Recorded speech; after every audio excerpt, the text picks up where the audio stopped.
이 시간은 치료와 응답을 받을 수 있는 길, 바로 믿음과 선의 입술에 대해 설명합니다. 반대로 시험 환난을 받고 어려움을 자초하는 부정적인 입술은 어떠한지 말씀드립니다. 우리는 살아가면서 많은 말을 합니다. 그런데 이 말에는 꼭 필요한 유익한 말이 있는가 하면 불필요한 무익한 말도 있으며 오히려 해가 되는 말도 있습니다. 그냥 지나가는 말인데 무슨 해가 되겠는가 생각하십니까? 그럼 한번 생각해 보십시오. 여러분도 누군가의 말 때문에 상처받고 힘든 적이 있으신가요? 대부분 있을 것입니다. 이렇게 말로 인해 사람 사이에 얼마나 많은 문제가 생깁니까? 그런데 이보다 더 큰 문제는 영의 세계에서의 일입니다.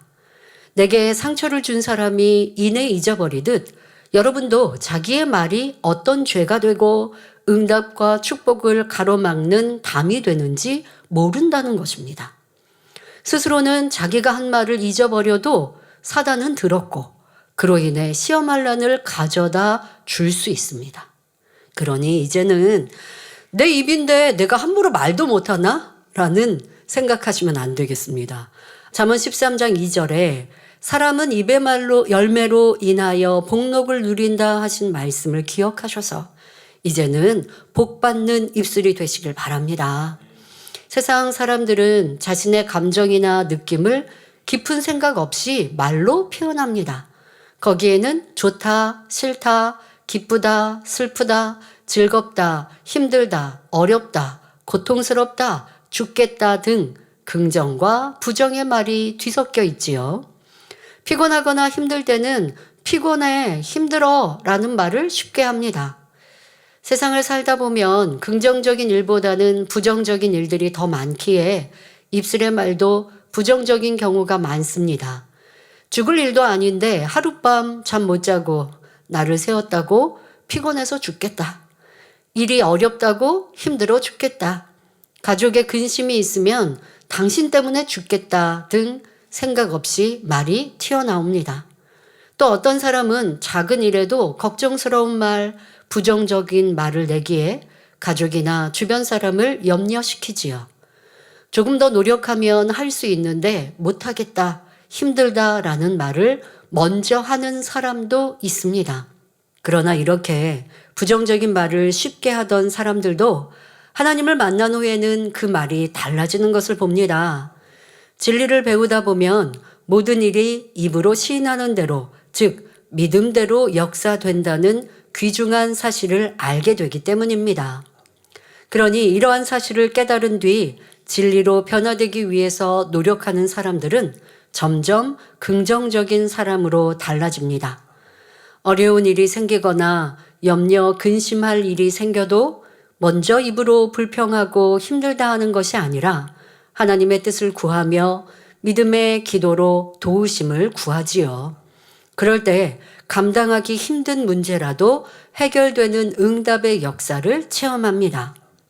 그러나 하나님께 기도한다면서도 여전히 입술엔 믿음이 아닌 부정적인 고백이나 현실을 보고 탄식하는 소리가 나온다면 응답받기는 쉽지 않습니다. 이렇게 긍정적인 입술이 될 때 피곤한 일도 힘든 일도 죽겠는 일도 사라지며 고백한 대로 항상 기쁘고 범사에 감사가 넘치며 언제나 성령 충만하고 건강하게 살 수 있습니다. 물론 가만히 앉아서 입술로 긍정의 고백만 한다고 하나님이 도와주시고 세상 모든 것을 할 수 있다는 것은 아닙니다. 당연히 최선을 다하는 노력과 인내 그리고 지혜도 필요합니다. 그러나 중요한 것은 먼저 어떻게 생각할 것인가 하는 것이 성공의 시작이 된다는 것입니다. 나는 할 수 없어. 난 원래 이렇게 태어났는걸? 내가 노력한다고 뭘 할 수 있겠어? 하며 부정적으로 생각한다면 아예 노력하거나 도전하지 않을 것입니다. 혹여 노력하다가도 과정이 바라는 대로 되지 않으면 그것 봐, 난 안 돼 하며 쉽게 중도에 포기하지요. 하지만 나도 할 수 있어 하면 돼 생각한다면 그 시작이 활기차며 패기가 넘치고 더 열심히 노력할 수 있습니다. 이렇게 자신을 계속 응원하며 노력한다면 성공의 길로 들어설 수 있지요. 이것이 바로 긍정의 힘입니다. 하나님을 믿는 자녀들이 믿음 안에 긍정적인 고백, 다시 말해 믿음의 고백을 이룬다면 이는 100% 응답과 축복의 열매로 나타날 수 있습니다. 바로 전지전능하신 하나님께서는 믿음이 있는 사람들과 함께 하시며 그 믿음의 고백을 듣고 기뻐하시기에 반드시 응답으로 역사해 주시기 때문입니다. 그 신뢰가 성경상에 무수히 나오지요. 대표적으로 이스라엘의 12 정탐꾼이 가나안 땅을 정탐한 후에 고백을 통해 잘 알 수 있습니다. 여호수아와 갈렙은 현실을 보는 것이 아니라 하나님 중심의 믿음의 고백을 합니다. 여호수아 갈렙은 말합니다. 여호와께서 우리를 기뻐하시면 가나안 땅을 취할 수 있고 저들은 우리의 밥이라고 말합니다. 하나님은 여호수아 갈렙의 고백을 기쁘게 들으시고 그들의 말대로 이루어 주셨습니다. 다음으로 마태복음 8장을 보면 백부장의 믿음의 고백이 나옵니다. 그는 자기 하인의 중풍을 고치기 위해 예수님을 찾아왔습니다. 이 백부장의 선한 마음을 보신 예수님께서는 그를 따라가 하인을 고쳐주시려 했습니다. 그 순간 백부장은 놀라운 믿음의 고백을 합니다. 마태복음 8장 8절 9절에 주여 내 집에 들어오심을 나는 감당치 못하겠사오니 다만 말씀으로만 하옵소서. 그러면 내 하인이 낫겠삼나이다. 나도 남의 수하에 있는 사람이요 내 아래도 군사가 있으니 이더러 가라 하면 가고 저더러 오라 하면 오고 내 정도로 이것을 하라 하면 하나이다 말하였지요.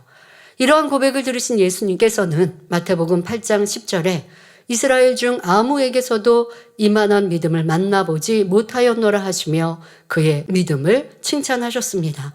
그리고 그는 자기 입술로 시인한 대로 예수님께서 환자에게 친히 안수하지 않으시고 말씀으로만 명하셨는데도 하인의 병이 깨끗이 치료되는 놀라운 역사를 체험할 수 있었지요. 또 마가복음 7장에 나오는 스로보니게 여인은 어떤 믿음의 고백을 했습니까? 여인은 자기의 딸에게 들린 귀신을 쫓아주시라고 예수님께 절하며 간구하였습니다. 그러나 뜻밖에도 예수님께서는 자녀의 떡을 취하여 개들에게 던짐이 마땅치 아니하니라 말씀하셨지요. 웬만한 사람들은 이런 말을 들으면 믿음을 내보이기는커녕 기분 나빠하며 돌아갔을 것입니다. 하지만 이 여인은 그렇지 않았습니다. 주여 올소이다마는 상아래 개들도 아이들의 먹던 부스러기를 먹나이다 하며 끝까지 겸비한 고백으로 은혜를 구합니다. 이 여인은 딸에 대한 헌신적인 사랑, 반드시 응답받고자 하는 마음과 예수님께서 자기 딸의 문제를 해결해 주실 수 있다는 변함없는 믿음이 있었기에 이러한 고백을 할 수 있었던 것입니다. 그러니 어떠한 말씀에도 오해하거나 상처받지 않고 변개하지 않는 모습으로 예수님을 신뢰하니 선의 고백이 나올 수 있었던 것입니다.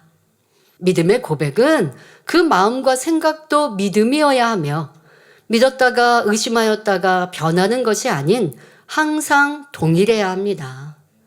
그러니 그 고백이 참 고백인지 그 믿음이 참 믿음인지가 증거로 나타나야 응답받을 수 있는 것입니다.